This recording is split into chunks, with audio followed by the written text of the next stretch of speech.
Assalamualaikum warahmatullahi wabarakatuh. Perkenalkan, kami peserta Latsar CPNS Angkatan 14 Kelompok 3 dari Kementerian Imigrasi dan Pemasyarakatan. Pada kesempatan ini, kami akan memaparkan mengenai identifikasi kasus penerapan nilai berakhlak dalam lingkungan ASN. Pada bagian latar belakang, terdapat 3 hal utama yang menjadi dasar kajian kami. Pertama, dari sisi dasar hukum, nilai berakhlak telah ditetapkan melalui Permen Pan RB nomor 3 tahun 2023 sebagai core values ASN. Artinya, nilai-nilai ini wajib menjadi pedoman bagi seluruh ASN dalam melaksanakan tugas dan pelayanan kepada masyarakat.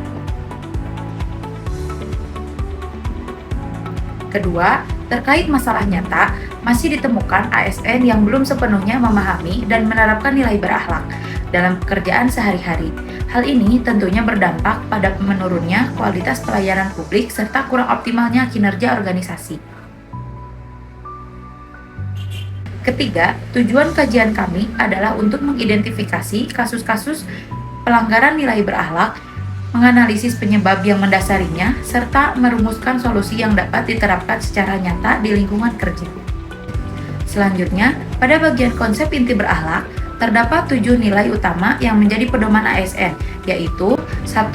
Berorientasi pelayanan, memahami dan memenuhi kebutuhan masyarakat. Yang kedua, ada akuntabel, yaitu jujur, bertanggung jawab, dan tidak menyalahgunakan wewenang. Yang ketiga, kompeten, terus belajar dan meningkatkan kapabilitas.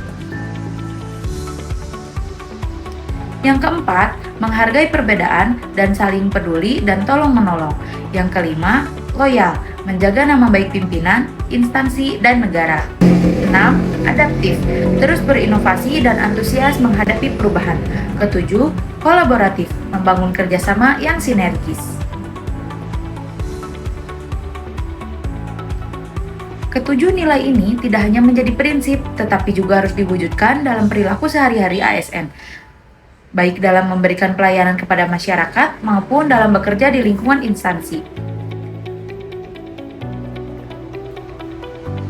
Dengan memahami dan menerapkan nilai-nilai tersebut, diharapkan ASN dapat menjadi lebih profesional, berintegritas, serta mampu memberikan pelayanan yang optimal kepada masyarakat. Contoh kasus nyata yang sering terjadi di lingkungan kerja yang pertama pelayanan publik. Orientasi pada pelayanan, tugas loket menolak memberikan layanan kepada masyarakat 15 menit sebelum jam operasional berakhir. Selain itu, tugas menunjukkan sikap tidak ramah dan kurang komunikatif saat menghadapi masyarakat. Yang kedua, integritas atau akuntabel, seorang aparatur sipil negara atau ASN secara sengaja menggunakan fasilitas negara berupa kendaraan dinas seperti untuk rekreasi keluarga dan urusan pribadi di luar jam kantor tanpa memiliki izin tertulis atau surat tugas yang sah. Dan yang ketiga, pengembangan diri atau kompeten. Pegawai menolak mengikuti pelatihan digital dengan alasan sudah nyaman dengan cara lama sehingga kinerja tertinggal. Dan yang keempat, kerjasama, kolaboratif, dan harmonis. 2 unit kerja menghindari koordinasi, saling lempar tanggung jawab pada program lalu lintas unit sehingga program terbengkalai.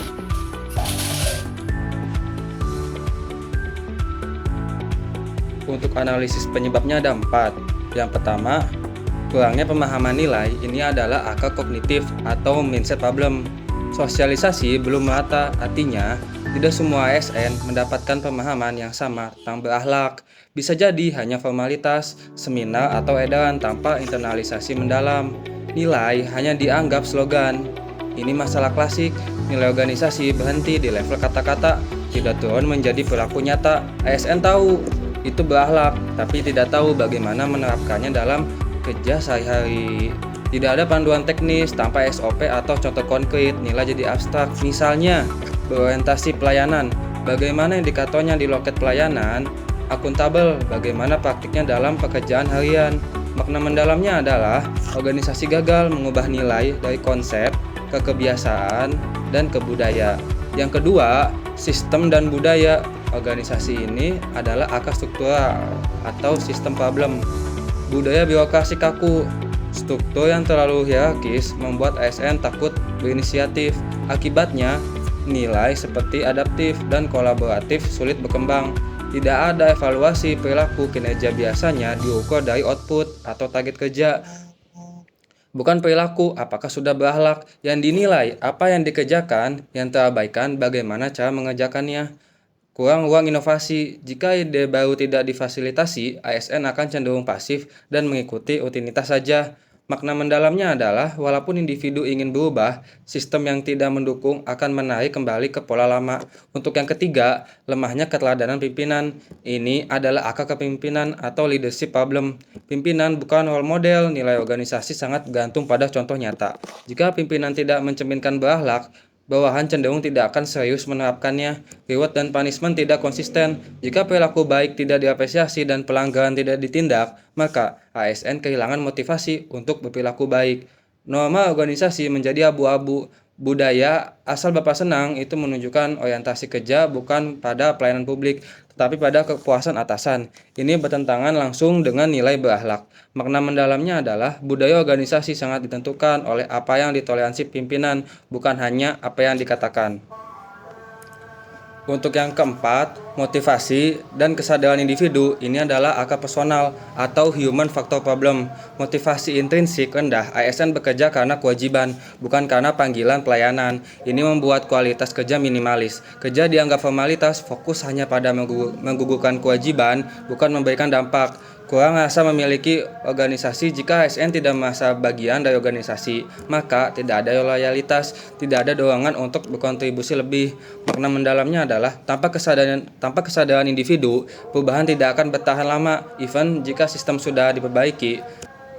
Keterkaitan antara keempat faktor ini tidak berdiri sendiri, melainkan saling memperkuat. Pemahaman lemah menjadi implementasi tidak jelas, sistem tidak mendukung menjadi perilaku baik tidak tumbuh, pimpinan tidak memberi contoh menjadi nilai tidak dipercaya, individu tidak termotivasi menjadi perubahan tidak terjadi. Ini membentuk lingkaran masalah atau vicious cycle. Kesimpulan intinya adalah slide ini menunjukkan bahwa masalah implementasi berakhlak bukan hanya soal individu, tetapi kombinasi dari mindset pemahaman nilai, sistem aturan dan budaya, leadership keteladanan, motivasi, atau kesadaran pribadi. Artinya, solusi juga harus komprehensif, tidak bisa hanya pelatihan saja atau slogan saja, juga penegakan aturan saja. Semua aspek harus diperbaiki secara stimulan. Oke, sekarang kita sudah tahu masalahnya. Sekarang pertanyaannya, mau ngapain? Kami nggak mau kasih solusi yang terdengar bagus di atas kertas, tetapi sulit untuk dijalankan. Jadi kami membagi menjadi 3 tahap yang realistis. Yang pertama, untuk rentan waktu jangka pendek. Ini yang bisa langsung dikerjakan tanpa nunggu anggaran besar atau kebijakan yang baru. Contohnya, sederhana briefing pagi, yang dapat diisi dengan 1 poin nilai berakhlak. Cukup 5 menit saja, tapi kalau konsisten, dampaknya luar biasa. Kami juga perlu buat panduan yang konkret, bukan sekadar slogan, tapi contoh perilaku nyata per jabatan. Seorang petugas loket harusnya berperilaku seperti apa? Seorang staf analisis, itu yang perlu kita rumuskan. Kemudian dalam rentan waktu jangka pendek terkait soal kesadaran. Sementara untuk jangka menengah soal bangun sistem, pelatihan bukan sekedar duduk dan dengar. Kita butuh simulasi, role play, dan kasus nyata. Bayangkan kalau ASN dilatih dengan skenario, bagaimana kalau ada warga yang marah di loket. Itu jauh lebih ngena daripada membaca slide. Selain itu, kami mendorong untuk pembentukan duta berakhlak di tiap unit kerja. Orang yang jadi pengingat, bukan sekedar pengawas. Nah, dan yang paling penting dan yang paling berat, untuk jangka panjang, berakhlak tersebut harus masuk ke SKP, ke penilaian kerja. Karena kalau tidak, konsekuensinya orang-orang cenderung tidak serius. Tapi di sisi lain, yang berperilaku baik juga harus mendapatkan reward, sekecil apapun itu. Karena pada akhirnya kita tidak sedang bangun program, kita sedang bangun budaya. 3 tahap ini bukan urutan yang kaku, beberapa bisa berjalan bersamaan. Yang penting ada komitmen untuk mulai, entah dari manapun itu. Lanjut ke pembahasan selanjutnya, saya akan merangkum bukan dengan baca slide, tapi dengan satu pertanyaan yang sederhana. Kenapa berakhlak masih sering jadi pajangan di dinding, bukan cerminan perilaku ASN? Jawabannya ada di 3 hal yang sudah kita bahas tadi. Yang pertama, banyak ASN paham kata-katanya, tapi tidak paham maknanya. Dalam pekerjaan sehari-hari, berakhlak bukan menjadi hafalan, tapi menjadi pedoman dan panduan dalam ASN untuk bertindak. Yang kedua, 7 nilai berakhlak ini bukan checklist terpisah. Kalau kita lemah di satu nilai, nilai lain pun akan ikut terdampak. Tidak bisa kompeten kalau tidak akuntabel. tidak bisa kolaboratif kalau tidak harmonis. Semua nilai ini saling menopang dan saling keterkaitan. Dan yang ketiga, solusi ini tidak bisa hanya dari atas atau hanya dari bawah. Perlu 3 lapis individu yang sadar, entah pimpinan yang jadi teladan dan sistem yang mendukung. Kalau salah satu hilang, yang lain tidak akan dapat bekerja secara optimal. Dan yang terakhir, ini bukan program dengan tanggal selesai. Internalisasi nilai proses seumur hidup karir, tapi perjalanan panjang yang selalu dimulai dari satu langkah pertama. Dan langkah pertama itu bisa dimulai dari hari ini, dari diri kita masing-masing. Jadi yang dapat kita ambil adalah nilai berakhlak akan benar-benar terasa maknanya jika kita terapkan dalam pekerjaan sehari-hari, bukan sekedar diucapkan. Dengan terus beradaptasi terhadap perubahan dan memperkuat kerjasama, kita bisa menghadapi setiap tantangan dengan lebih baik, sekaligus memberikan pelayanan terbaik kepada masyarakat. Mari bersama-sama kita bangun budaya kerja yang positif demi kemajuan organisasi dan pelayanan publik yang semakin berkualitas. Terima kasih atas perhatian dan partisipasinya. Semoga apa yang kita sampaikan dapat bermanfaat dan bisa kita terapkan bersama dalam kehidupan kerja sehari-hari.